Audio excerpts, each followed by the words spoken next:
সড়ক দুর্ঘটনার পর মাত্র ১ ঘন্টার অবহেলায় ঝরে যায় হাজারো প্রাণ।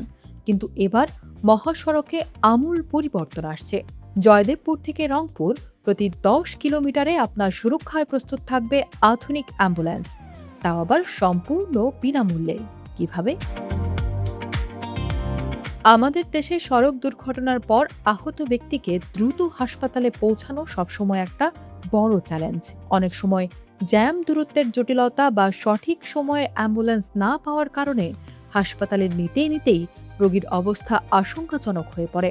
চিকিৎসা বিজ্ঞানের ভাষায় দুর্ঘটনার পরের প্রথম ১ ঘন্টাকে বলা হয় গোল্ডেন আওয়ার।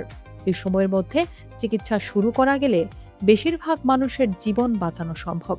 কিন্তু আমাদের দেশে এই গোল্ডেন আওয়ারের সঠিক ব্যবহার না হওয়ায় প্রতি বছর অসংখ্য মানুষ পঙ্গুত্ব বরণ করে অথবা মারা যায়।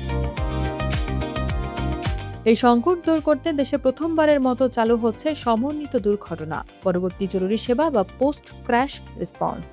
বিশ্বব্যাংকের অর্থায়নে বাংলাদেশ রোড সেফটি প্রজেক্টের আওতায় জয়দেবপুর চৌরাস্তা, টাঙ্গাইল, রাজশাহী, জয়দেবপুর, ময়মনসিংহ এবং সিরাজগঞ্জের হাটিকুমলুর রংপুর করিডোরে পরীক্ষামূলকভাবে এই কার্যক্রম শুরু হয়েছে। এই মহাসড়কগুলোতে প্রতি ১০ কিলোমিটার পর পর একটি করে মোট ৬০টি বেসিক লাইফ সাপোর্ট অ্যাম্বুলেন্স সার্বক্ষণিক প্রস্তুত রাখা হবে। চলতি মাসের শেষ দিকে বা আগামী মাসের শুরুতেই এই সেবা চালুর পরিকল্পনা করছে সড়ক ও জনপথ অধিদপ্তর। অনেকের মনেই প্রশ্ন জাগতে পারে, এই সেবাটি কিভাবে কাজ করবে? প্রতিটি অ্যাম্বুলেন্সে চালকের পাশাপাশি থাকবেন একজন প্রশিক্ষিত প্যারামেডিক বা মেডিকেল অ্যাসিস্ট্যান্ট, যারা ঘটনাস্থলেই আহত ব্যক্তিকে প্রাথমিক চিকিৎসা দেবেন। পুরো সেবাটি পরিচালিত হবে একটি কেন্দ্রীয় নিয়ন্ত্রণ কক্ষ থেকে। প্রতিটি অ্যাম্বুলেন্সে জিপিএস ট্র্যাকার থাকবে, ফলে দুর্ঘটনার খবর পাওয়ার সঙ্গে সঙ্গে নিয়ন্ত্রণ কক্ষ থেকে সবচেয়ে কাছে থাকা অ্যাম্বুলেন্সটিকে দ্রুত ঘটনাস্থলে পাঠানো সম্ভব হবে। শুধু অ্যাম্বুলেন্সই নয়, মহাসড়ক সংলগ্ন এলাকার স্থানীয় বাসিন্দা ও স্বেচ্ছাসেবকদেরও এই প্রকল্পের আওতায় ফার্স্ট এইড বা প্রাথমিক চিকিৎসার প্রশিক্ষণ দেওয়া হচ্ছে। তাদের কাছে ফার্স্ট এইড বক্সও থাকবে, যেন অ্যাম্বুলেন্স পৌঁছানোর আগেই তারা আহতদের জরুরি সহায়তা দিতে পারেন। আর সবচেয়ে বড় বিষয় হলো, এই পুরো সেবাটি হবে সম্পূর্ণ বিনামূল্যে।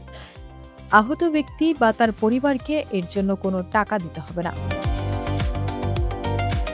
জরুরি চিকিৎসার পাশাপাশি এই মহাসড়কগুলোতে সড়ক ও জনপথ অধিদপ্তর, বিআরটিএ, হাইওয়ে পুলিশ এবং স্বাস্থ্য অধিদপ্তর সমন্বিতভাবে কাজ করবে।